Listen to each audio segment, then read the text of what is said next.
একটা অচেনা রাস্তা, দুজন অচেনা যাত্রী, একজন চোর যার চোখে শুধু টাকার লোভ, আরেকজন অ্যালজাইমার আক্রান্ত এক বৃদ্ধ যে একটু একটু করে তার সকল স্মৃতি ভুলে যাচ্ছে। নাগরকোয়েল থেকে থিরুভান্নামালাই পর্যন্ত তাদের এই যাত্রাটা কি শুধুমাত্র গন্তব্যে পৌঁছানোর জন্য, নাকি এর পিছে লুকিয়ে আছে গভীর কোনো রহস্য?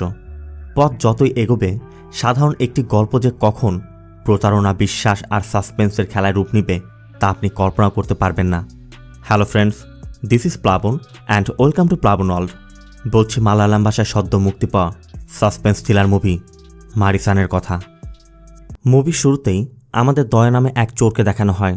কোনো একটি চুরির মামলায় সাজা খেটে দয়া আজ জেল থেকে বের হচ্ছে। বের হওয়ার সময় কনস্টেবলকে বলছিল, এখন আমি ভালো হয়ে গেছি, বাইরে গিয়ে কোনো একটা কাজ করব। তবে এখান থেকে বের হয়েই দয়া একটি মন্দিরের পাশের ঘাটে যায়, যেখানে কয়েকজন ব্যক্তি নদীতে স্নান করছে। দয়াকে দেখে এক ব্যক্তি বলছিল, এত চিন্তা কিসের, ব্যাগটা রেখে নেমে পড়ো, এখান থেকে কেউ কিছু চুরি করবে না। তবে ওই ব্যক্তি ডুব দেওয়া মাত্রই দয়া তার ফোনটি চুরি করে নিয়ে যায়। এরপর একটি খাবার হোটেলে গিয়ে খাওয়া দাওয়া করে নতুন শিকার খুঁজছিল। তবে পরবর্তী যাকে টার্গেট করেছিল তার সাথে খুব একটা সুবিধা করতে না পেরে দয়া বিচের পাড়ে গিয়ে তার শিকার খুঁজছিল। তবে এখানেও সুবিধা করতে না পেরে দয়া সন্ধ্যার দিকে একটি সিনেমা হলে মুভি দেখতে যায়। তবে মুভি শুরু হওয়ার পর সবাই যখন মুভি দেখতে ব্যস্ত, দয়া হল থেকে বের হয়ে আসে। তবে যাওয়ার সময় লক্ষ্য করে এক ব্যক্তি তার বাইকের মধ্যে চাবি রেখে গেছে। এটা দেখা মাত্রই দয়ার সাথে সাথে ওই বাইক নিয়ে সেখান থেকে কেটে পড়ে। এমনকি বাইকের আসল নম্বর প্লেট চেঞ্জ করে ফেক একটি নম্বর লাগিয়ে শহরের অলিতে গলিতে ঘুরে বেড়াচ্ছিল। মূলত দয়া তার নতুন টার্গেটের খোঁজ করছে। আর এভাবেই চলতে চলতে একটি বাড়ির সামনে এসে দয়া সিদ্ধান্ত নেয় সে এই বাড়িতে চুরি করবে। তবে ভিতরে ঢুকতে গিয়ে দেখে গেট খোলা। দয়া ওই বাড়ির ছাদ দিয়ে রশি বেয়ে বাড়ির মধ্যে প্রবেশ করে। দয়ার টার্গেট ছিল এই বাড়িতে কেউই নেই। তবে যখনই দয়া ফ্রিজ থেকে পানি খেতে যায় তখনই ঘরের মধ্য থেকে শব্দ আসে। দয়াও তো আস্তে আস্তে দরজা খুলেই দেখে ভিতরে এক ব্যক্তি দাঁড়িয়ে আছে। আর ওই ব্যক্তিও দয়াকে দেখে বলে ওঠে, কুমার, তুই এত দেরি করলি কেন? দয়া তো অবাক, এই ব্যক্তি কেন তাকে কুমার বলে ডাকছে। দয়া দ্রুত গিয়ে তার মুখ চেপে ধরে। তবে দয়া লক্ষ্য করে এই লোকের এক হাত শিকলে বাঁধা। দয়া লোকটিকে বলে, একদম চুপ থাকবি, নাহলে তোকে মেরে ফেলব। আর দয়ার কথায় ভয় পেয়ে লোকটির সাথে সাথে হিসু করে দেয়। এই লোকের নাম হচ্ছে ভেলায়দ্দাম পিল্লাই। ভেলা দয়াকে বলে, আসলে আমার আলজাইমারের সমস্যা, আমি সব কিছু ভুলে যাই। এই জন্যই আমার ছেলে আমাকে শিকলে বেঁধে রেখে গেছে, যাতে আমি কোথাও যেতে না পারি। ভেলা দয়াকে তার শিকলটি খুলে দিতে অনুরোধ করে, কিন্তু দয়া বলে, আমি এখন হেল্প করার মুডে নেই। ভেলা বলে, এর জন্য আমি তোমাকে টাকা দিব। দয়ার কথা সেটা তো আমি নিজেই নিতে পারি। বলেই দয়া আলমারি তল্লাশি করছিল। ভেলা তখন বলে, এখানে কিছুই পাবে না, আমার সব টাকা ব্যাংকে আছে, আমাকে এটিএমে নিয়ে গেলে আমি তোমাকে টাকা তুলে দেব। দয়া জানতে চায় কত দিবেন। ভেলা তখন 10,000 টাকার প্রস্তাব দেয়, কিন্তু দয়াতে রাজি হচ্ছে না। এরপর বাড়াতে বাড়াতে ভেলা 25,000 টাকার অফার করলে দয়া রাজি হয়ে যায়। তবে দয়া ভেলার কাছে জানতে চায়, আপনি বললেন আপনার মেমোরি ইস্যু, তাহলে আপনার কি আপনার পিন নম্বর মনে আছে? ভেলা বলে, একবার আমি এটিএম দেখলেই আমার পিন নম্বর মনে পড়ে যাবে। এরপর ভেলার হাতে শিকল কেটে ভেলাকে মুক্ত করে দয়া ভেলাকে একটি এটিএমে নিয়ে যায়। তবে ভেলা যখন এটিএম থেকে টাকা তুলছিল তখনই দয়া লক্ষ্য করে ভেলার অ্যাকাউন্টে এখনও 25 লক্ষ টাকা আছে। আর 25 লক্ষ টাকা দেখে দয়ার মাথা তো পুরো ঘুরছে। ভেলা যেমনটা প্রমিস করেছিল দয়াকে 25,000 টাকা দিয়ে ভেলা সেখান থেকে চলে যাচ্ছিল। কিন্তু দয়ার কথা এই লোককে তো ছাড়া যাবে না। এর জন্য দয়া ভেলার পিছু করে এবং ভেলার কাছে জানতে চায়, আপনি এখন কোথায় যাবেন? ভেলা বলে, পালাঘাটে আমার মেয়ে থাকে, কিন্তু আমি মেয়ের কাছে যাব না। মেয়ের কাছে গেলে আমার ছেলে আমাকে সেখান থেকে ধরে নিয়ে আসবে। তুমি আমাকে বাস স্টপে ড্রপ করে দাও। দয়ার কথা আপনি কোথায় যাবেন সেটা বলেন। এর মধ্যে আবার ভেলার হিসু চেপেছে, এই জন্য ভেলা আগে ক্লিয়ার করতে চায় এবং দয়াকে বলে যে থিরুভান্নামালাইতে আমার এক বন্ধু আছে, তুমি আমাকে বাস স্টপে ড্রপ করে দাও, আমি সেখান থেকে বাসে করে থিরুভান্নামালায় চলে যাব। দয়া বলে, আপনি থিরুভান্নামালায় যাবেন? আমিও তো সেদিকেই যাচ্ছি, চলুন আমি আপনাকে ড্রপ করে দিব। কিন্তু ভেলার কথা, তুমি আমাকে বাস স্টপে ড্রপ করে দাও। এই জন্য দয়া ভেলাকে নিয়ে বাস স্টপের দিকে যাচ্ছিল। তবে সামনে একটি পুলিশ চেকপোস্ট দেখে দয়া অন্য একটি রাস্তা ধরে যাচ্ছিল। ঠিক তখনই ভেলা বলে ওঠে, আমার ছেলেও পুলিশে চাকরি করে। শোনা মাত্রই দয়া বাইক থামিয়ে জানতে চায়, আপনি আগে কেন আমাকে বলেননি? ভেলার কথা, আমি আগে বললে তুমি হয়তো ভয় পেয়ে যেতে, এই জন্য আগে বলিনি। দয়া জানতে চায়, আপনার ছেলে মনে হয় আপনাকে অনেক টর্চার করে? ভেলার কথা, না না, এমনটা না, আমি এর আগেও কয়েকবার বাড়ি থেকে চলে গিয়েছিলাম, অনেক কষ্ট করে খুঁজে এনেছিল তো, এই জন্য আমাকে শিকলে বেঁধে রেখে গেছে। এরপর তারা বাস স্টপে পৌঁছে যায়। এদিকে ভেলার কাছে টাকা নেই, তাই ভেলা দয়ের থেকে 100 টাকা ধার নেয়, মানে বাস ভাড়া আর কি। তবে ভেলা যখন বাসের জন্য একটি চায়ের দোকানের সামনে বসে অপেক্ষা করছিল, ঠিক তখনই দয়া বাইক রেখে আবার ফিরে আসে। কারণ দয়ার মাথায় তো ওই টাকার চিন্তা। দয়া তো কিছুতেই ভেলাকে ছাড়তে পারছে না। দয়া প্রথমে ভেলাকে চায়ের অফার করে, কিন্তু ভেলা চা খাবে না বলে উঠে যাচ্ছিল। তখনই দয়া ভেলার কাছে জানতে চায়, আপনার হিসুর সমস্যা অনেক বেশি তাই না? ভেলা বলে রাতের বেলা একটু বেশি হয়। দয়া বলে সেজন্যই তো বলছি, বাসের মধ্যে তো সিট বেজাবেন, আপনি আমার সাথে চলুন। আর লাইফটা তো এনজয় করতে হবে তাই না? আমার সাথে গেলে এনজয় করতে পারবেন। ভেলার কথা তুমি কেন আমার জন্য কষ্ট করবে? দয়া বলে ঠিক আছে, আপনি আমাকে পার কিলোমিটার 8 টাকা করে ভাড়া দিয়ে দিন। আপনার অ্যাকাউন্টে তো টাকা আছে, আপনি অ্যাকাউন্ট থেকে তুলে দিয়ে দিন। আর দয়ার এমন অনুরোধের পর ভেলা একসময় রাজি হয় ঠিকই, তবে শর্ত দেয় তুমি বাইক জোরে চালাতে পারবে না। দয়াও তাই খুশিতে খুশিতে ভেলাকে নিয়ে থিরুভান্নামালাইয়ের উদ্দেশ্যে রওনা হয়ে যায়। এরপর কিছুক্ষণ চলার পর দয়া হিসু করার কথা বলে বাইক থামায়। তবে একটু দূরে গিয়েই কাউকে কল করার চেষ্টা করে, তবে সে কল না ধরাতে দয়া একটি সিগারেট ধরায়। আর ঠিক তখনই ভেলা দয়াকে কুমার মনে করে তার কাছে ডেকে গালে এক থাপ্পড় দিয়ে বলে, বেয়াদব কোথাকার, বাবার সামনে সিগারেট খাস? দয়া তো পুরো আহাম্বক হয়ে গেছে, কারণ দয়া তো এটাই বুঝতে পারছে না কখন ভেলা তাকে নিজের ছেলে কুমার ভাবছে আর কখন চোর দয়া ভাবছে। যাই হোক, এরপর থেকে দয়াকে সাবধানে থাকতে হবে। তারা আবার তাদের যাত্রা শুরু করে। আর কিছু দূর যাওয়ার পর দয়া বলছিল, বাইকে পেট্রোল নিতে হবে, থাকার জন্য রুম বুক করতে হবে, আপনার কাছে টাকা আছে তো? ভেলা বলে, ক্যাশ তো নেই, চলো এটিএম থেকে তুলে আনি। দয়া তো মহা খুশি, কারণ এটিএমে যেতে পারলেই তো সে টাকা তুলতে পারবে। দয়া স্পষ্ট বুঝতে পারছে ভেলা এখন তাকে তার ছেলে কুমারী ভাবছে। ভেলাও এর জন্য দয়াকে তার কার্ডটি দিয়ে এটিএম থেকে টাকা তুলতে পাঠায়। দয়া জানতে চায় পিনকোড কত। ভেলার কথা, পিনকোড তো তুমি জানো, সবসময় তুমিই তো তোলো। দয়া বলে, ভুলে গেছি, তুমি একটু মনে করিয়ে দাও। ভেলা তখন একটু চিন্তা ভাবনা করে বলে 1221। দয়া শোনা মাত্র খুশিতে খুশিতে এটিএমে গিয়ে যখনই 1221 পিন দেয়, তখনই ট্রানজ্যাকশন ডিক্লাইন হয়ে যায়, মানে পিন ভুল দিয়েছে। এই জন্য দয়া ভেলাকেও ডেকে আনে। ভেলা এবার বলে সে শেষ ডিজিট ভুল করেছে, তাই এবার 1222 দেয়, তাতেও কাজ হচ্ছে না। আবার একটানা 3 বার ভুল পিন দিলে কার্ডটি ব্লক হয়ে যাবে। এই জন্য দয়াও কিছু করতে পারছে না। দয়া বলছিল আমার কাছে কিছু টাকা আছে। ভেলা জানতে চায় এখন কি হবে, কিভাবে সব ম্যানেজ করব। দয়া বলে, আমার কাছে কিছু টাকা আছে, সেটা দিয়ে হয়ে যাবে। ভেলার কথা, তুমি টাকা কোত্থেকে পেলে? নিশ্চয়ই তোমার বোন কৃষ্ণবিলের থেকে ধার নিয়েছ তাই না? আবার অনেকক্ষণ চলতে চলতে ভেলা একটু ক্লান্ত হয়ে গেছে, তাই ভেলা 10 মিনিট রেস্ট করতে পাশে শুয়ে পড়ে। অন্যদিকে দয়া যে বাইকটি চুরি করে এনেছিল, ওই বাইকের মালিক থানায় গিয়ে তার বাইক চুরির কমপ্লেন করছে। এই ছেলের বাবা আবার মিনিস্টারের পিএ, এই জন্য তার বাইকের কমপ্লেনটি থানা থেকে খুব গুরুত্ব সহকারে নেওয়া হচ্ছে। সিন চলে যায় পরবর্তী দিন। দয়ারা ব্রেকফাস্ট করতে একটি রেস্টুরেন্টে গিয়েছে। তবে দয়া একটি নোটপ্যাডের মধ্যে তার নাম এবং নম্বর লিখে বেলাকে বলছিল, আপনার তো মাঝে মধ্যে অনেক কিছু মনে থাকে না, তাই আমি আমার নাম এবং নম্বর এখানে লিখে রাখলাম। আপনিও যাতে আপনার গুরুত্বপূর্ণ জিনিসগুলো ভুলে না যান, এই জন্য আপনার মেয়ের নাম্বার, আপনার ঠিকানা, আপনার ছেলের নাম্বার, এমনকি এটিএম কার্ডের পিন সব কিছু এখানে লিখে রাখুন। মানে দয়ার তো ওই এটিএমের পিনটা দরকার, এই জন্যই দয়া চালাকি করে ভেলাকে দিয়ে এগুলো লিখিয়ে রাখছে। ভেলা বলে, এমন একটি ডায়েরি আমার বাড়িতে আছে। দয়া বলে, তাহলে তো আছেই, এটাও আপনার কাছে রেখে দিন। তবে নাস্তা করে বের হওয়ার সময় বেলা দয়াকে বলে যে আমাকে 1000 টাকা দাও, সামনে ফার্মেসি থেকে আমার কিছু মেডিসিন নিতে হবে। দয়া এর জন্য ভেলাকে 1000 টাকা দিয়ে বলে, আপনি মেডিসিন কিনুন, ততক্ষণে আমি আমার এক বন্ধুর সাথে কথা বলে আসছি। তো ভেলা মেডিসিন কিনতে চলে গেলে দয়া তার বন্ধু গণেশকে কল করে। দয়া গণেশকে তার বাইক বিক্রির বিষয় বলে যে তোর নেটওয়ার্ক কাজে লাগিয়ে আমার বাইকটি বিক্রি করতে। গণেশ বলছিল কতদিন ছোটোখাটো চুরি করবি, বড় কিছু চিন্তা কর। দয়া বলে, সেজন্যই তোকে কাল কল করেছিলাম, বড় কিছু হাতে লেগেছে। তবে দয়া কথার মধ্যে খেয়াল করে মেডিসিনের দোকানে ভেলা নেই। ভেলা একটি বাসে উঠে যাচ্ছে।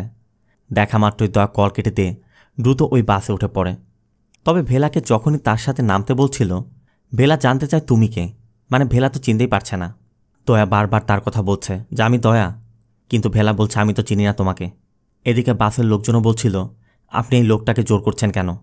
একসময় তারাও সন্দেহ করে থানায় যাওয়ার সিদ্ধান্ত নেয়। তখন দয়া একটু চালাকি করে বলে যে আসলে ওনার ভুলে যাওয়ার সমস্যা আছে, উনি আমার সাথেই যাচ্ছিল, এখন ভুলে গেছে। বিশ্বাস না হলে ওনার পকেটের ডায়েরি চেক করে দেখুন, এই ডায়েরির মধ্যে আমার নাম এবং নম্বর লেখা আছে। অবশ্য যাচাই করতে যাত্রীরা ওই নম্বরে কল করে দেখে এটা দয়ারই নম্বর। এই জন্য তারা ভেলা এবং দয়াকে নামিয়ে দিয়ে যায়। এরপর আবার তারা যাত্রা শুরু করে। তবে যেতে যেতে বাইকের পেট্রোলও শেষ, তাই একটি পেট্রোল পাম্প থেকে দয়া তার বাইকের পেট্রোল রিফিল করে। আর ভেলার কার্ড দিয়ে পেমেন্ট দিতে গেলে ভেলা বারবার ভুল পিন দিচ্ছিল। দয়া বারবার পিনকোড দেখার চেষ্টা করছে, তবে শেষমেশ বাধ্য হয়ে দয়াকেই পেমেন্ট দিতে হয়। আবার কিছু দূর যাওয়ার পর বেলা দয়াকে বলছিল, এদিকে অনেক রোদ, চলো আমরা গ্রামের মধ্য দিয়ে যাই, ছায় ছায় যেতে পারবো। এই জন্য দয়া ভেলার কথা মতো গ্রামের রাস্তা নেয়। দয়ার স্পষ্ট মনে আছে, সকাল নাস্তা করার সময় বেলা দয়াকে বলেছিল, অতিরিক্ত স্ট্রেসের সময় বেলার মেমোরি ইস্যুটি দেখা দেয়। দয়া লক্ষ্য করে গ্রামের লোকজন ছাগল চড়াচ্ছে, তাই দয়া একটি প্ল্যান করে একটি ছাগলের গায়ে বাইক মেরে দেয়। এরপর ছাগলের মালিকেরা তাদেরকে আটকায়। দয়া অবশ্য প্ল্যান করে তাদের সাথে ঝামেলায় জড়ানোর চেষ্টা করে। একসময় তারা জরিমানার কথা বললে দয়া 3000 টাকায় রাজি হয়, কিন্তু 3000 টাকা কোত্থেকে দেবে। দয়া বুঝতে পারে ভেলা তাকে এখন দয়া নয় কুমার মনে করছে। এই জন্য দয়া তাকে বলে, আমার কাছে যে টাকা ছিল কাল আমি মাকে দিয়ে এসেছি, তাই এখন এটিএম থেকে টাকা তুলে দিতে হবে। এদিকে আবার ওই ছাগলের মালিকেরা পুলিশকে কল করতে যাচ্ছিল। দয়া বলে, ঠিক আছে, আমরা এটিএম থেকে টাকা তুলে দিচ্ছি। কিন্তু তারা বলে যে এটিএমে যেতে পারবে ঠিকই, আমাদের একজন লোক সাথে যাবে। এই জন্য বাধ্য হয়ে দয়া ভেলার কাছে তার কার্ড চায়। আর পিন নম্বর জানতে চাইলে ভেলা মনে করতে পারছিল না। তখন দয়া ভেলাকে এটিএমের একটি ফটো দেখায়, আর ওই ফটো দেখে ভেলা বলে 4321। এরপর দয়া সেখানে একজন লোককে নিয়ে এটিএমে যায়। দয়া এটিএমে পিন দেওয়া মাত্রই কার্ডটি নিয়ে নেয়। এরপর দয়া বড় একটি অ্যামাউন্ট চার্জ করার চেষ্টা করে, কিন্তু কার্ডে তো টাকা নেই। দয়া ব্যালেন্স চেক করে দেখে কার্ডে মাত্র 8000 টাকার মতো আছে। কিন্তু গতকালই তো দয়া দেখেছিল 25 লক্ষ টাকা আছে। এটা কিভাবে সম্ভব? আবার ওই লোকদের 3000 টাকা দিতে হবে। এই জন্য দয়া বাধ্য হয়ে 3000 টাকায় তুলে নিয়ে যায়। তবে সেখানে গিয়ে জানতে পারে তার অনুপস্থিতিতে বেলা এতক্ষণে তাদেরকে বলেছে সে পুলিশের চাকরি করে। আর এটা শোনার পর তারা তো এখন টাকা নিবেই না, উল্টো আরও তাদেরকে সম্মান দিয়ে কথা বলছে। দয়া অবশ্য একটু পাঠ নেওয়ার চেষ্টা করে যে আমি ছুটিতে আছি তো এই জন্য বলিনি। তবে দয়া ভেলাকে কার্ড দেওয়ার পর বেলা যখন তার মানিব্যাগে কার্ড রাখছিল, দয়া লক্ষ্য করে তার মানিব্যাগে 2টি কার্ড আছে। তার মানে ভেলার অন্য কার্ডে 25 লাখ টাকা ঠিকই আছে।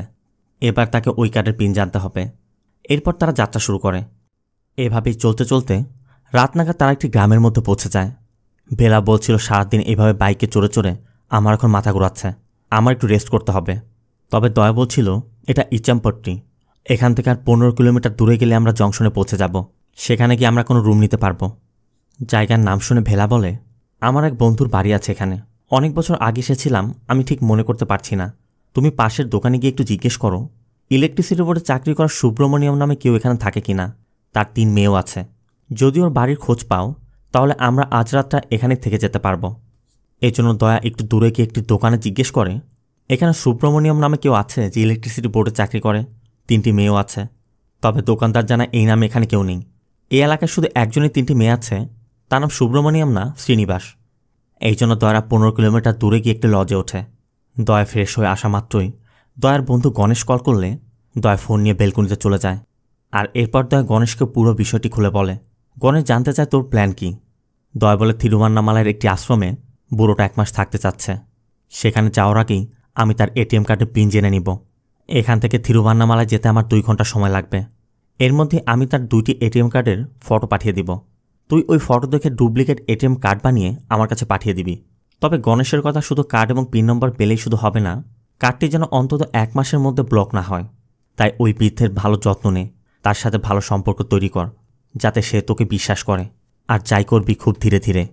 এরপর দয়া ভিতরে গিয়ে দেখে ভেলা তার জন্য ড্রিঙ্ক বানিয়ে রেখেছে। তাই দয়া ভেলার সাথে একসাথে ড্রিঙ্ক করে। দয়া ভেলাকে বলছিল, আপনি তো সৌভাগ্যবান, কিছু মানুষ তাদের স্মৃতি ভোলার চেষ্টা করেও পারে না, আর আপনি এমনিতেই সব কিছু ভুলে যাচ্ছেন। আপনাকে কষ্ট দেওয়ার মতো কোনো স্মৃতি থাকবে না। ভেলার কথা তোমার কথা একদিক দিয়ে ঠিকই। ভেলা দয়ার কাছে তার বিষয় জানতে চায়। এরপর দয়া জানায় দয়াকে ছোট রেখে তার বাবা মারা গিয়েছিল। দয়াদের পরিস্থিতি তখন খুবই খারাপ। দয়ার একজোড়া জুতা কেনার ইচ্ছা ছিল, কিন্তু দয়ার মা সেটা অ্যাফোর্ড করতে পারছিল না। দয়া একজোড়া জুতার জন্য ঈশ্বরের কাছে অনেক প্রার্থনা করেছিল। দয়া বলে, অনেক প্রার্থনা করার পর একসময় আমি বুঝতে পারি ঈশ্বর নিজে এসে আমাকে জুতা কিনে দিবে না, আমার যেটা দরকার সেটা আমাকেই নিয়ে নিতে হবে। এরপর গডকে সরি বললেই সে ইজিলি ক্ষমা করে দিবে। মূলত এই চিন্তা ভাবনা করেই দয়া চুরি করে। ভেলার কথা, তুমি তাহলে কখনো কোনো চাকরি করনি? দয়া বলে, করিনি, করেছিলাম। শেষবার এক এমএলএর রিলেটিভের ড্রাইভারের চাকরি নিয়েছিলাম, তবে সেখানে চুরি করতে গিয়ে ধরা পড়ে গেছি। ভেলার কথা, তুমি চুরি করো, তোমার কি মনে হয় না এটা অন্যায়? দয়া বলে, আমি অন্যায় কি করি? আমি তো চুরি করে তাদেরকে অ্যালার্ট করে দিই যে তাদেরকে এরপর থেকে সাবধানে থাকতে হবে। আর আমি যেটা চুরি করি সেটা তো আমার সার্ভিস চার্জ। কি যুক্তি রে ভাই। এদিকে দয়ার খুব ঘুম পাচ্ছে। দয়ার মনে পড়ে সে তো কটন কিনেনি, কারণ গত রাতে ভেলার নাকের শব্দে সে ঘুমাতে পারেনি। ভেলা বলে, সমস্যা নেই, আজ এমনটা হবে না, তুমি ঘুমাও। সিন চলে যায় পরবর্তী দিন। থানা থেকে তথ্য পেয়েছে যে বাইকটি চুরি গেছে, মানে তারা যে বাইকটি খুঁজছে সেটা মাছবাজারের আশেপাশে দেখা গিয়েছিল। এদিকে দয়া ঘুম থেকে উঠেই দেখে বিকেল হয়ে গেছে, মানে গত রাত থেকে বিকেল পর্যন্ত দয়া এভাবেই ঘুমাচ্ছিল। দয়া ঘুম থেকে ওঠা মাত্রই গণেশকে ম্যাসেজ করে জানতে চায় কার্ড কেন এখনও পাঠাসনি। গণেশ বলে তুই তো ফটোই পাঠাসনি। এই জন্য দয়রা লজ থেকে বের হয়ে একটি রেস্টুরেন্টে যখন খাবার খাচ্ছিল, দয়া চালাকি করে বেলার গায়ের মধ্যে সাম্বার ঢেলে দেয়। বেলাও তাই তার প্যান্ট পরিষ্কার করতে যখন ওয়াশরুমে যায়, এই সুযোগে দয়া বেলার ব্যাগ থেকে ওই কার্ড দুটি বের করে কার্ডের এপাশ ওপাশের ফটো তুলে গণেশকে পাঠিয়ে দেয়। অবশ্য এর কিছুক্ষণ পরই গণেশ কল করে জানায় কার্ড রেডি হয়ে গেছে, কিছুক্ষণের মধ্যে তোর কাছে পৌঁছে যাবে।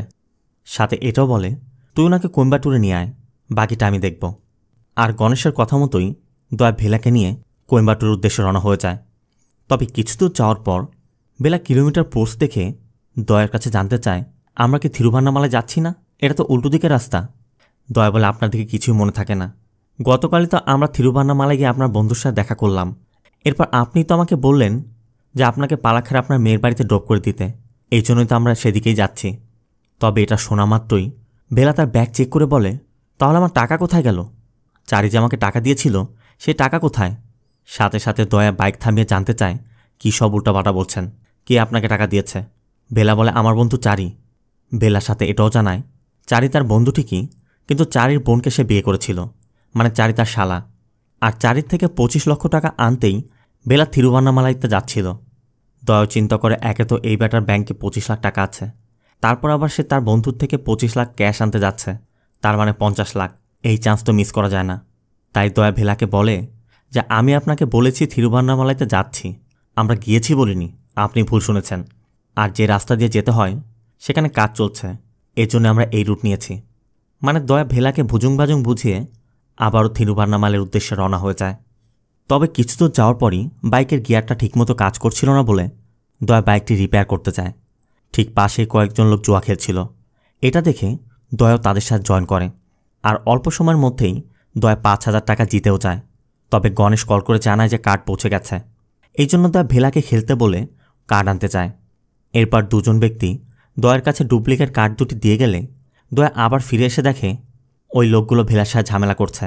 মূলত ভেলা তাদের সাথে জুয়া খেলে 10,000 টাকা হেরেছে, আর ভেলা এটাও বলেছে আমার সাথে আমার ছেলে আছে, হেরে গেলে সেই টাকা দিবে, এই জন্য তারা এখন 10,000 টাকা চাইছে।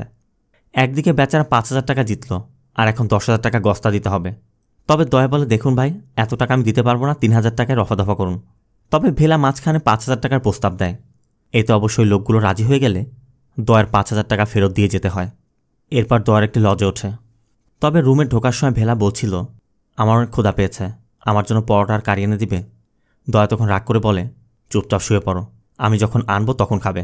মানে দয়া সহ্য করতে পারছে না।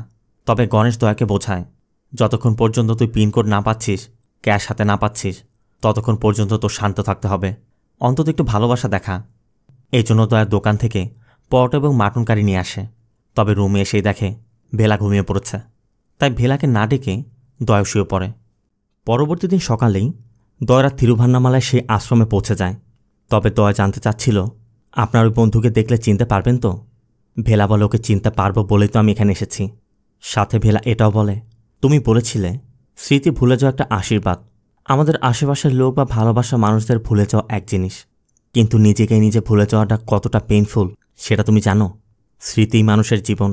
এর মধ্যেই চারি এসে পড়ে, মানে ভেলা যে বন্ধুর সাথে দেখা করতে এসেছে। ভেলা চারির সাথে দয়ারও পরিচয় করিয়ে দেয় যে ও আমার বন্ধু। তবে এর মধ্যেই গণেশ কল করে জানতে চায় তুই কি পিনকোড নিতে পেরেছিস? একটা পিনকোড নিতে কত সময় লাগে? কিন্তু ভেলার এই পরিস্থিতি দেখে দয়ারও কষ্ট হচ্ছে, তাই দয়া ভেলার সাথে আশ্রমে থেকে যাওয়ার সিদ্ধান্ত নেয়। এরপর ভেলা ওয়াশরুমে গেলে দয়া চারিকে বলে ওনার মেয়ে কি পালাখারে থাকে? চারি বলে হ্যাঁ, তুমি কি করে জানো? দয়া বলে উনি আমাকে বলেছে, আপনি ওনাকে একটু বুঝিয়ে বলুন না, আমি ওনাকে ওনার মেয়ের বাড়িতে ড্রপ করে দিই, কারণ ওনার পরিবারের লোকজন হয়তো অনেক চিন্তা করছে। চারি বলে ঠিক আছে, আমি কথা বলবো। কুমার আর কৃষ্ণ বেজে যে ওর ছেলে মেয়ে তোমাকে কি বলেছে? চারি বলে ও আমার বোনকে বিয়ে করেছিল, তবে ওদের কোনো বাচ্চা হয়নি। কুমারকে জন্ম দেওয়ার সময় আমার ওয়াইফ মারা গিয়েছিল, তাই আমার ছেলে কুমারকেই ওরা অ্যাডপ্ট করেছিল। চারির সাথে এটা বলে যায় ও যেন বুঝতে না পারে আমি তোমাকে বলেছি। এরপর খাবার খেতে খেতে চারি ভেলাকে বোঝায় তোর এখন কৃষ্ণবেদীর ওখানে গিয়ে থাকা উচিত। ভেলা সম্মতি দিচ্ছিল। এর মধ্যে চারি একটু অন্যদিকে গেলে দয়া ভেলাকে বলছিল আর যাই করুন টাকার কথাটা ভুলে যাবেন না। বেলা বলে, আরে আমার তো মনেই নেই, ও তো 1 সপ্তাহ আগে আমার অ্যাকাউন্টে টাকা পাঠিয়ে দিয়েছিল।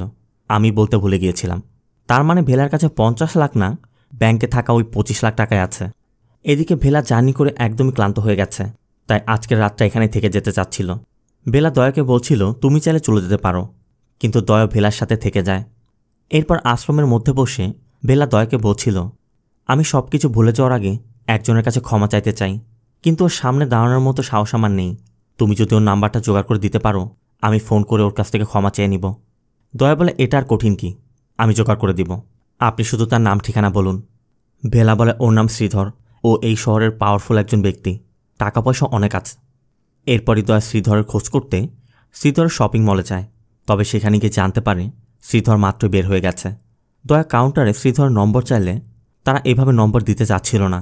দয়া বুঝতে পারে তার এমন বেশভূষায় সে নম্বর পাবে না। এই জন্য দয়া ওই শোরুম থেকে ভালো পোশাক নিয়ে চেঞ্জিং রুম থেকে চেঞ্জ করে এসে কন্ট্রোল রুমে গিয়ে বলে, শ্রীধর স্যার আমাকে ডেকেছিল, তার অজানা সে তো মাত্রই বের হয়ে গেছে, বন্ধুর বিয়ের পার্টিতে গিয়েছে, তো আজকে আর আসবে না, কাল আসবে। আর এটা জানার পর দয়া পাশে থেকে একজনের ফোন তুলে নিয়ে অন্য একটি কাউন্টারে গিয়ে এমন একটা নাটক করে সে শ্রীধরের সাথে কথা বলছে, আর হুট করে ফোন কেটে যাওয়ার ভান করে বলে, আরে ফোনের চার্জটা শেষ হয়ে গেল, আমি শ্রীধরের সাথে কথা বলছিলাম, আপনি আপনার ফোন থেকে ওকে একটু কল করুন তো। এটা শুনে লোকটা যখনই শ্রীধর নম্বর ডায়াল করে দেয়, সাথে সাথে দয়া নম্বরটি দেখে এনগেজের কথা বলে সেখান থেকে গিয়ে বেলাকে শ্রীধর নম্বরটি দেয়।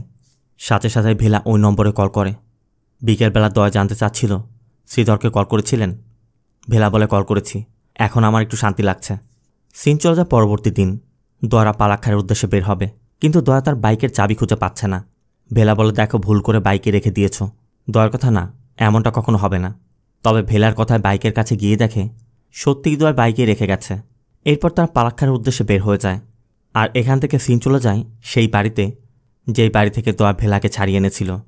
আর এখানে আমরা এটাও জানতে পারি এই বাড়িটি একজন রিটায়ার্ড জেল ওয়ার্ডেনের, আর ওই রাতেই গলায় চেন পেঁচিয়ে শ্বাসরোধ করে তাকে খুন করা হয়েছে। দয়া যে রশি বেয়ে নেমেছিল, পুলিশ ধারণা করছে কিলার হয়তো এদিক দিয়ে নেমে তাকে খুন করেছে। পুলিশের ইউনিফর্মে যে মহিলাকে দেখছেন সে হচ্ছে এসপি ফরিদা। ফরিদাই মূলত এই তদন্ত করছে। পাশে থেকে এসআই ফরিদাকে এটাও জানায় মিনিস্টারের পিয়ের ছেলের যে বাইকটি চুরি হয়েছিল, কিলার ওই বাইক নিয়ে এই বাড়িতে প্রবেশ করেছিল। আবার সাইবার সেল থেকে তথ্য পাওয়া যায় যে ব্যক্তি মারা গেছে খুনের 40 মিনিট আগে কোনো একটি নম্বর থেকে তার নম্বরে কল করা হয়েছিল। এর মধ্যে ফরিদার সিনিয়র কল করলে ফরিদাও জানায় যে ব্যক্তি মারা গেছে তার নাম মানিকাভেল। মৃত্যুর 40 মিনিট আগে তাকে যে নম্বর থেকে কল করা হয়েছিল ওই নম্বরটি এখন বন্ধ থাকলেও যে ফোন থেকে কল করা হয়েছিল ওই সেম আইএমের নম্বরের ফোন থেকেই অন্য সিম দিয়ে আরও 2টি কল করা হয়েছে। আর ওই 2 নম্বরের তথ্য বের করে জানা গেছে এর মধ্যে একজনের নাম হচ্ছে শ্রীনিবাস। গত পরশু রাতেই তাকে কুপিয়ে খুন করা হয়েছে। আর অন্য যে নম্বরটি ছিল সেটা থিরুভান্নামালায় শ্রীধর নামে কোনো এক ব্যক্তির। আজ সকালে ব্রিজের নিচে তার লাশ পাওয়া গেছে। আর একই আইএমআই নম্বরের ফোন থেকে যে সকল নম্বরে কল করা হয়েছিল প্রত্যেকেই খুন হয়েছে। এই জন্য ফরিদা ধারণা করছে এই কিলার হয়তোবা এখানে থেমে থাকবে না, সে হয়তোবা আরও কোনো খুন করতে পারে, বা হয়তোবা সে অন্য কোনো জায়গায় যাওয়ার জন্য ট্রাভেল করছে। অন্যদিকে দয়া ভেলাকে নিয়ে গণেশের বাড়িতে পৌঁছে গেছে। পাশে আবার একটি যাত্রার অনুষ্ঠান চলছিল, তাই সবাই সে রাতে পার্টি করার সিদ্ধান্ত নেয়। এদিকে আমরা এটাও দেখতে পাই বেলা গোপনে দয়া এবং গণেশের ড্রিঙ্কসের মধ্যে ঘুমের ওষুধ মিশিয়ে দিয়েছে। আর ওই ড্রিঙ্কস খাওয়ার পর সবাই যখন মেলাতে গিয়ে আনন্দ করছিল, ভেলা সুযোগ বুঝে সেখান থেকে আবার রুমে এসে মানিব্যাগে থাকা অনেকগুলো সিম বের করে সেখান থেকে একটি সিম দিয়ে সেলভা নামে এক ব্যক্তিকে কল করে। সেলভা পরিচয় জানতে চাইলে বেলা বলে, আমার নাম বলে তুমি আমাকে চিনতে পারবে না, তবে আমি যেখানে বলছি সেখানে না আসলে মধুমিতা তোমার দরজায় নক করবে। আমি যেখানে বলছি 1 ঘন্টার মধ্যে আমার সাথে সেখানে দেখা করো। এর মধ্যে দয়া এবং গণেশও ফিরে এসেছে। গণেশ নদীতে ফোন ফেলার একটি কথা বলছিল। বেলা জানতে চায় নদীতে কেন ফোন ফেলেছে। দয়া জানে ও একটি মেয়ের সাথে রিলেশন করেছিল, পরে যখন জানতে পেরেছে পুলিশের মেয়ে, তাই ধরা পড়ার আগেই ফোন নদীতে ফেলে পালিয়েছিল। বেলার কথা ফোন কেন ফেলতে হচ্ছে। তখন গণেশ তাকে বোঝায় যে আমরা যে ফোন ব্যবহার করি ওই ফোনে একটি আইএমই নম্বর থাকে। আমরা যদি সিম ফেলেও দিই ওই ফোনের মধ্যে যতগুলো সিম ব্যবহার করব সবগুলো সিমই ট্র্যাক করা যাবে, এই জন্যই ফেলে দিয়েছে। আর এটা শুনে ভেলাও এখন বুঝতে পারছে সে তো একই ফোন বারবার ব্যবহার করেছে, পুলিশ তাকে ঠিকই ট্র্যাক করতে পারবে। কিছুক্ষণের মধ্যেই দয়া এবং গণেশ ঘুমিয়ে পড়ে। আর এরপরই ভেলা রেডি হয়ে দয়ার বাইক নিয়ে বের হয়ে যায়। ভেলা আবার সেলভাকে কল করে ওই জায়গায় আসতে বলে। সেলভা জানতে চায় মধুমিতাটাকে। ভেলা বলে, তোমার ওয়াইফের কাছে একটা ভিডিও পাঠাচ্ছি, এরপর তুমি বুঝতে পারবে মধুমিতাকে। আর এটা শুনে সেলভা বলে, ঠিক আছে, আমি আসছি। আর এদিকে ভেলার ওই ফোনটি অন করে কল করাতে সাইবার সেল থেকে ভেলার বর্তমান লোকেশনও পেয়ে যায়। সাথে সাথে ফরিদাকেও জানিয়ে দেয় টাওয়ার লোকেশন বলছে ওই কিলার এখন স্যালিমে আছে, আর 5 মিনিট আগে সে শেষ কলটি করে ফোন বন্ধ করে রেখেছে। ফরিদার সাথে সাথে ওই লোকেশন টিম পাঠাতে বলে, আর যে ব্যক্তিকে কল করেছিল ওই ব্যক্তির ডিটেলসও বের করতে বলে। লোকাল পুলিশও সাথে সাথে বের হয়ে যায়। আর অন্যদিকে আমরা দেখতে পাই বেলা সিলভাকে একটি স্কুলের মাঠে রেখেছে। সেলভা এসে বলছিল, তুই কে, আর ওই ঘটনা কত আগের, তোর সাথে এর সম্পর্কই কি, আমার ওয়াইফের নম্বর কোত্থেকে পেলি। সেলভা ছুরি বের করে ভেলাকে মারতে যাচ্ছিল, তবে ভেলা সেলভাকে মারধর করে বেঁধে ফেলে এবং বলে, অনেক আগের ঘটনা তাই তো, কত আগের বল। সেলভা বলে, 2 বছর আগের। সেলভা বলছিল, আমার 2 বাচ্চা আছে, দয়া করে আমাকে মারবেন না, আমি স্বীকার করছি আমি ভুল করেছিলাম, আমি যে কোনো ক্ষতিপূরণ দিতে রাজি। তবে বেলা সেলভার ফোন নিয়ে মধুমিতা নামে একটি মেয়ের মাকে কল করে সেলভাকে বলে, তুই মধুমিতার মার কাছে ক্ষমা চা, যদি সে তোকে ক্ষমা করে তবে আমি তোকে ছেড়ে দিব। তবে সেলভা মধুমিতার মাকে কল করে নিজের পরিচয় দেয়া মাত্রই মধুমিতার মা কল কেটে দেয়। এজন্য ভেলা বলে, মধুমিতার মা তোকে ক্ষমা করবে না। অন্যদিকে সাইবার সেল সেলভার নম্বর ট্র্যাক করতে শুরু করেছে, কিন্তু সেলভার নম্বর যেহেতু আর মুভ করছে না, এই জন্য তারা এক্স্যাক্ট লোকেশন ট্র্যাক করে বের করে সেখানে আসছে। এদিকে ভেলা সেলভাকে বলছে, তুই তো একটা শিক্ষক, শিক্ষক তো ঈশ্বরের মতো, তুই যা বলিস বাচ্চারা সব বিশ্বাস করে তাই তো, আর তোর সাথে আরও একজন ছিল, তার নাম কি। সেলভা তখন অরুণ নামে তার এক বন্ধুর কথা বলে। ভেলা সেলভার কন্ট্যাক্ট লিস্টের মধ্যে অরুণের নম্বরটিও পেয়ে যায়। এদিকে পুলিশ বারবার সেলভার ফোনে কল করছে, তার মানে পুলিশ খুব কাছাকাছি। এই জন্য ভেলা তার সাথে নিয়ে আসা হাতুড়ি দিয়ে সেলভাকে পিটিয়ে খুন করে সেখান থেকে চলে যায়। আর যাওয়ার পথে ব্রিজের উপর দাঁড়িয়ে তার ব্যবহৃত ফোনটিও ফেলে দেয়। তবে একটা সমস্যা আছে, ভেলার বাঁ হাতে সেলভার ছুরির আঘাত লেগেছে। তাই ভেলা পরবর্তী দিন সকালে একটা নাটক সাজায়। ভেলা সবাইকে বলে যে সকালে যখন সে হাঁটতে বের হয়েছিল কোন এক ছিনতাইকারী তার হাতে ছুরি মেরে তার ফোনটি ছিনতাই করে নিয়ে গেছে। এতে করে সবাই বিষয়টি বিশ্বাসও করে নেয়। আর ভেলার এমন পরিস্থিতি দেখে দয়া এখন ভাবছে এই ব্যক্তির পিন নম্বর সে কীভাবে নিবে। তবে দয়া সেলভার সাথে থাকার সিদ্ধান্ত নেয়। আর অন্যদিকে পুলিশ ওই বাইকের তথ্য নিতে গিয়ে এক দোকানদারের কাছে জানতে পারে সে ওই বাইক সহ দয়াকে দেখেছিল, আর এই ব্যক্তি দয়ার স্কেচ তৈরি করতে সাহায্য করতে পারবে। এদিকে দয়রা বের হয়ে গেছে। গতরাতে ভেলা সেলভার ফোন থেকে মধুমিতা নামে একটি মেয়ের মাকে কল করেছিল, তাই ফরিদারা মধুমিতার বাড়িতে গিয়েছে। ফরিদা মধুমিতার মায়ের সাথে কথা বলে জানতে পারে সেলভা যে স্কুলের টিচার মধুমিতা সেই স্কুলে পড়ত। মধুমিতাকে সেলভা ট্র্যাপে ফেলে বহুদিন যাবৎ ব্যবহার করছিল, এমনকি একা নয় তার বন্ধুদেরকেও ইনভাইট করত। কিন্তু মধুমিতা ভয়ে মুখ খুলতে পারেনি। মধুমিতা বারবার স্কুল থেকে চলে যেতে চাচ্ছিল, কিন্তু মধুমিতার মা তখন বুঝতে না পেরে তাকে ওই স্কুলে পড়িয়েছে। আর একসময় সেলভামরা মধুমিতার মাধ্যমে মধুমিতার বান্ধবী ধন্যাকেও তাদের ট্র্যাপে ফেলে। আর একদিন ধন্যা মিসিং হয়ে যায়। আর ধন্যার মিসিং হওয়ার পর পুলিশ যখন তদন্ত করতে মধুমিতাদের বাড়িতে এসেছিল, এরপরই মধুমিতা তার মাকে পুরো বিষয়টি খুলে বলেছিল যে এতদিন সেলভা এবং তার বন্ধুরা তাকে কিভাবে ব্ল্যাকমেইল করে ব্যবহার করেছে। ওই ঘটনায় মধুমিতা পুরো ভেঙে পড়েছিল। আর মধুমিতাকে স্বাভাবিক করতে ওই সময় একটি এনজিওর মাধ্যমে একজন চাইল্ড সাইকোলজিস্ট মধুমিতাকে কাউন্সেলিং দিচ্ছিল। তারাও সব কিছু জানতে পেরে তারা বলেছিল তারা মধুমিতাকে দিয়ে কেস করাবে আর সকল লিগাল সাপোর্ট দিবে। তবে মধুমিতার মা জানতো যদি তারা কেস করে তাহলে তার মেয়ের সম্মান নষ্ট হয়ে যাবে, তাই মধুমিতার মা মধুমিতার কাউন্সেলিং পর্যন্ত বন্ধ করে দিয়েছিল। কিন্তু মধুমিতা জানতো ধন্যা তার জন্য মিসিং হয়েছে, তাই সেই দায় নিয়েই মধুমিতা নিজের জীবন দিয়ে দিয়েছিল। আর মধুমিতা মারা যাওয়ার আগে তার মায়ের জন্য একটি চিঠিও লিখে গেছে, যেখানে সেলভা এবং অরুণের বিষয়টা মেনশন করেছিল। কিন্তু মধুমিতার মা সেলভাকে শুধু জানে, অরুণ নামে কাউকে সে চিনে না। এদিকে কোয়েম্বাতুরে যাওয়ার সময় দয়াদের বাড়ি পড়ে, এই জন্য দয়া ভেলাকে তার বাড়িতে নিয়ে যায়। বাড়িতে শুধু দয়ার মা আছে। দয়া তার মাকেও পুরো বিষয়টি খুলে বলে যে ভেলার মেমোরি সমস্যা, পালাক্কারে যাওয়ার জন্য এদিক ওদিক ঘুরছিল, আর সে তো আমাকে তার পুলিশ অফিসার ছেলে ভাবে। দয়ার মার কথা, এটা কি ইলেকট্রিসিটি যে একসময় আসবে আবার যাবে, আমাকে তার স্ত্রী ভাবার আগে এখান থেকে কেটে পড়। দয়া তার মাকে বোঝায় প্রথম আমারও খুব কষ্ট হচ্ছিল, তবে আস্তে আস্তে সব সহ্য হয়ে গেছে। এরপর ভেলা ঘরের দেয়ালে দয়ার বাবা এবং মায়ের বিয়ের সময়ের একটি ফটো দেখতে পায়। আর ওই ফটোর ডেট দেখেই ভেলা দয়ার মায়ের কাছে জানতে চায়, আপনাদের কি 17 এপ্রিল বিয়ে হয়েছিল? এখানে আমরা এটাও জানতে পারি ভেলারও 17 এপ্রিল বিয়ে হয়েছিল।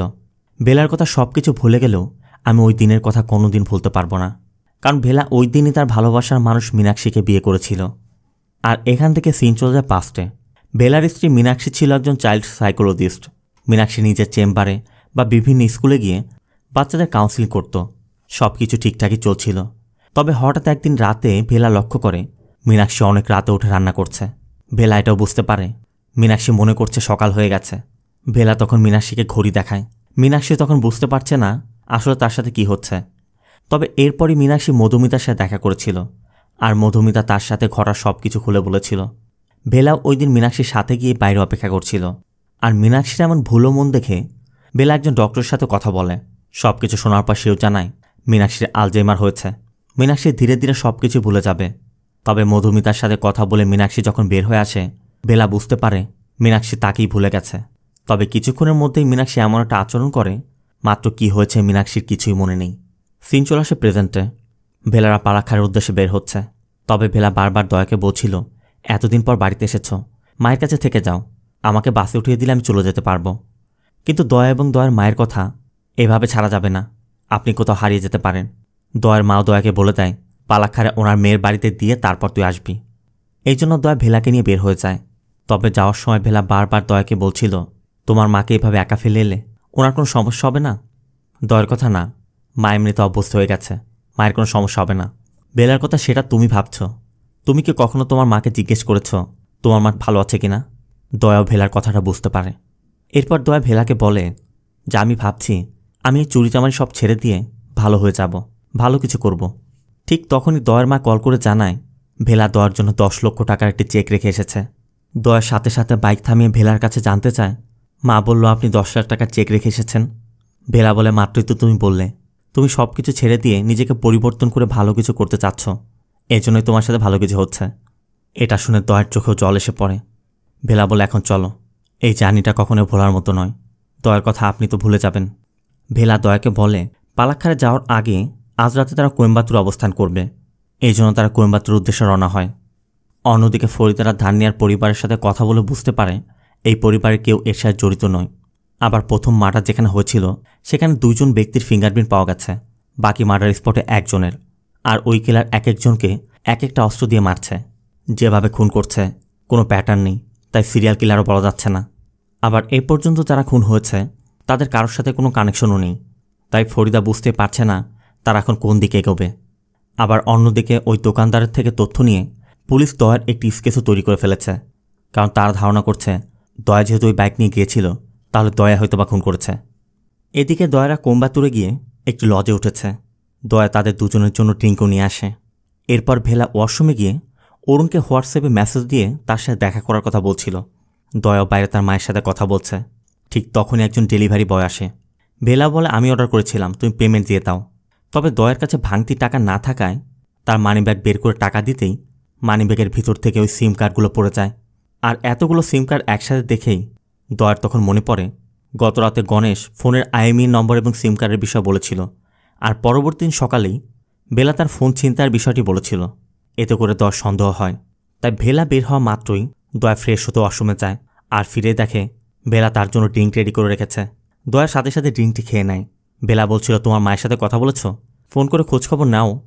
দয়ার ফোনটি তখন চার্জিংয়ে ছিল, তাই দয়া ফোন নিয়ে রুমের বাইরে চলে আসে। আর এরপরে আমরা দেখতে পাই দয়া মূলত ফোনের ক্যামেরা অন করে রেখে গিয়েছিল, যেখানে দেখা যাচ্ছে দয়া যখন ওয়াশরুমে ছিল বেলা দয়ার ড্রিঙ্কের মধ্যে কিছু মিশিয়ে দিয়েছে। এটা দেখা মাত্রই দয়া নিচে গিয়ে একটি পানির বোতল কিনে গলার মধ্যে আঙ্গুল দিয়ে বমি করে মেডিসিন বের করে দেয়।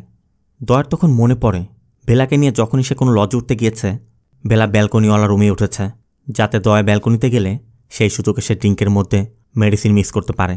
আবার ওই দিন আশ্রমে দয়া যখন তার বাইকের চাবি খুঁজছিল ভেলা বলেছিল বাইকের চাবি বাইকে আছে। তার মানে ভেলা ওই মেডিসিন দিয়ে দয়াকে ঘুমে রেখে তার বাইক নিয়ে কোথাও যেত।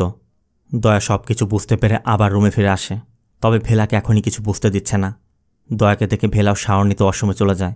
আর এই সুযোগে দয়া ভেলার ফোন নিয়ে অরুণের সাথে করা চ্যাট চেক করে দেখে ভেলা অরুণকে বলেছে তার নাম সুন্দর, সে দুবাই থেকে এসেছে, আর সেলবা নামে কোনো এক ব্যক্তি তাকে নম্বর দিয়েছে।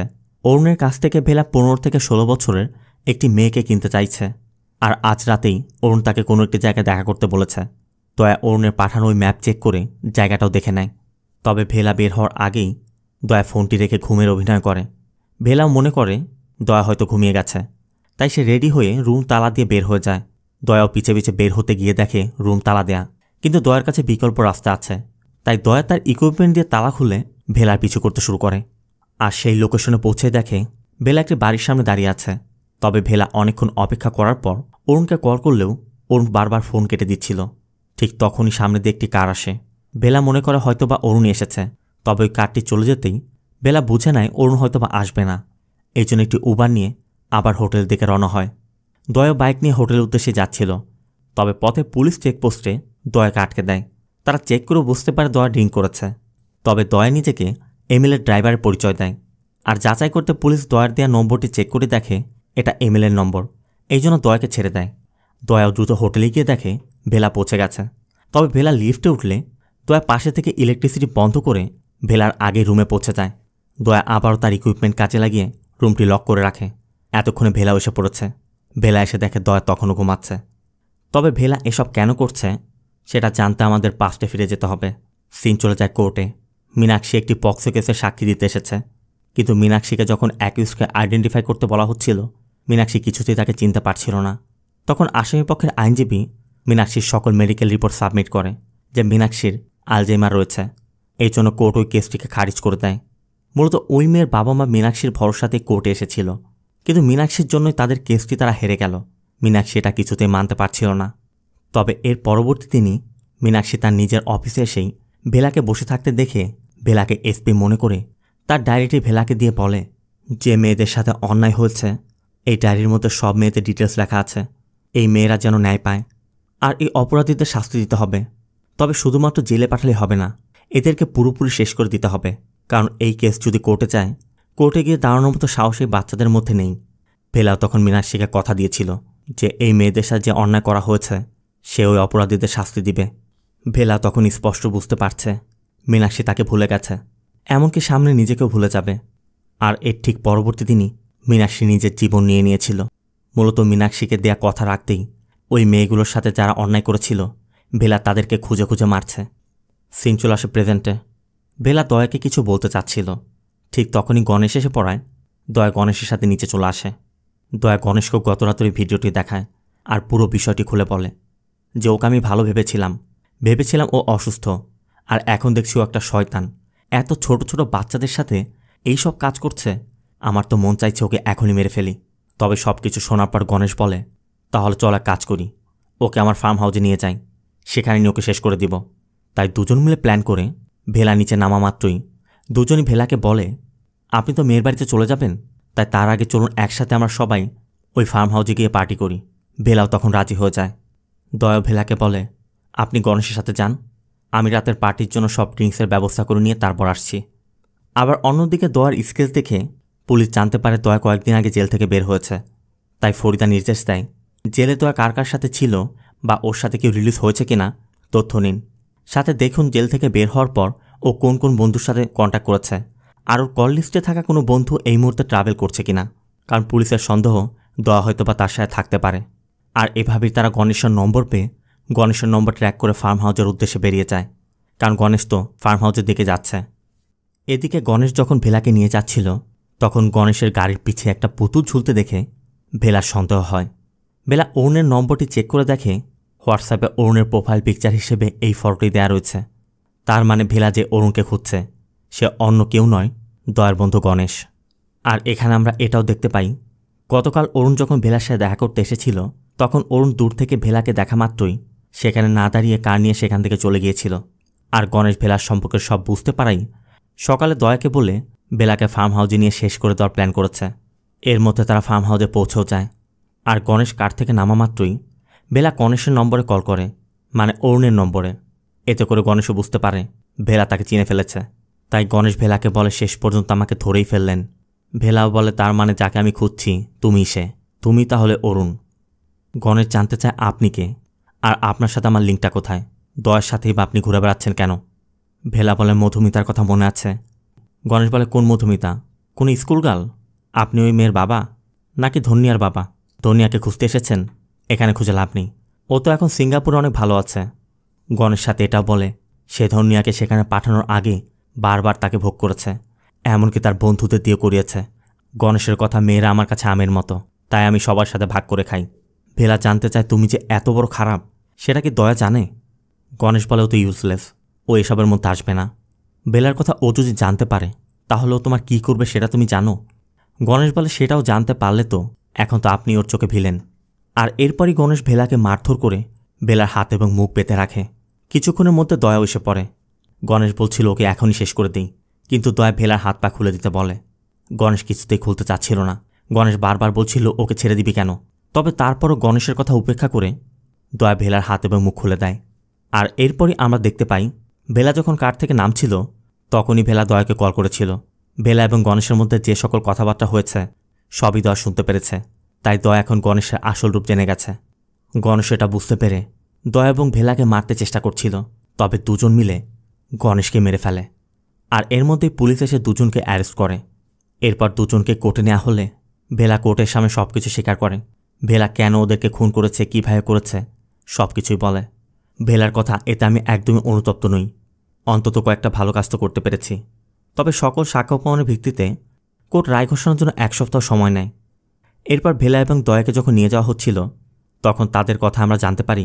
আমবাগানের মধ্যে তাদের সাথে যখন গণেশের ফাইট হচ্ছিল দয়া তখন গণেশকে খুন করেছিল, কিন্তু ভেলা দয়াকে বাঁচানোর জন্য ওই খুনের দায় নিজের উপর নিয়ে নিয়েছে। মূলত দয়া ওই সকল মেয়েদের কথা চিন্তা করেই গণেশকে খুন করেছিল। এরপর দুজনকে প্রিজন ভ্যানে করে যখন নিয়ে যাওয়া হচ্ছিল, যাওয়ার সময় দয়া ভেলাকে বলে আপনার এটিএম কার্ডের পিন নম্বর 1904, মানে ভেলা আর মীনাক্ষীর বিবাহ বার্ষিকীর তারিখ, এমনকি মীনাক্ষীর জন্মদিনও।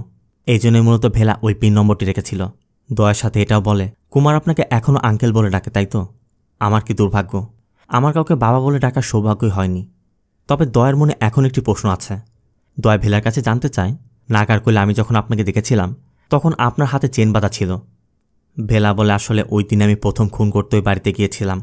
আর এখানে আমরা এটাও দেখতে পাই ভেলা ওই লোকটার সাথে পেরে উঠতে পারছিল না, এই জন্য লোকটা ভেলাকে মারধর করে হাতে চেন লাগিয়ে দিয়েছিল। আর ভেলাও তখন ওই লোকটার গলায় ওই চেন পেঁচিয়ে তাকে শ্বাসরোধ করে হত্যা করেছিল। তবে ভেলা কীভাবে চেন খুলে বের হবে বুঝতে না পেরে সেখানে বসে বসে ভাবছিল। ঠিক তখনই গেট খোলার শব্দ পেয়ে ভেলা বুঝতে পারে বাড়ির মধ্যে কেউ প্রবেশ করছে।